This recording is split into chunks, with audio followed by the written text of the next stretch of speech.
Հայրուսգազար փակbaşlet իրական ընկերությունը եւ Տրանսգազ սահմանափակ պատասխանատվության ընկերությունը դիմել են հանրային ծառայությունները կարգավորող հանձնաժողով գազի սակագնի բարձրացման խնդրանքով ներկայացրել են դիմում հայտ եւ այլ փաստաթղթեր իբրև հիմնավորումներ։ Ճիշտ ասած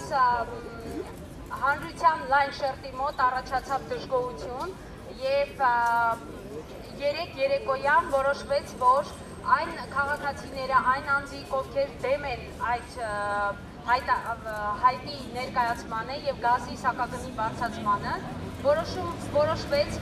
սոցիալական ցանցում անմիջապես ստեղծել խումբ եւ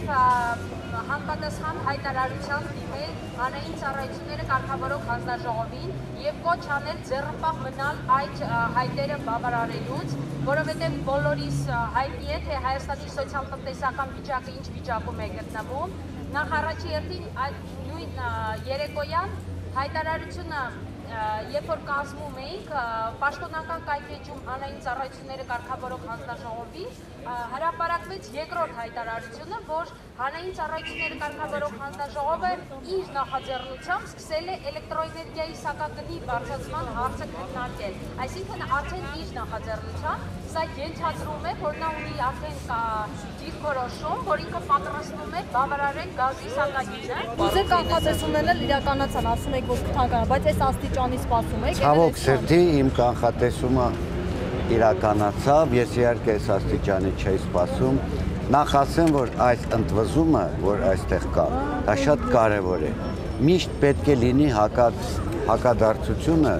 եւ չի կարելի միշտ ենթարկվողի դերում լինել։ Մենք միշտ մեր տներում տրտնջում ենք, բայց այսպիսի ելույթները կարևոր են շատ եւ սա պետք է շարունակվի մինչեւ հարցի լուծումը։ Ես գտնում եմ, որ ես չեմ ուզում շատ վատ գուշակի դերում լինել, բայց ես գտնում եմ, որ այս թանկացումների ալիքը արդեն խարխլում են մեր երկրի տնտեսական հիմքերը, որովհետեւ ակնհայտ բան է, գազից հետո անմիջապես կհետևի էլեկտրաէներգիայի գնի թանկացումը։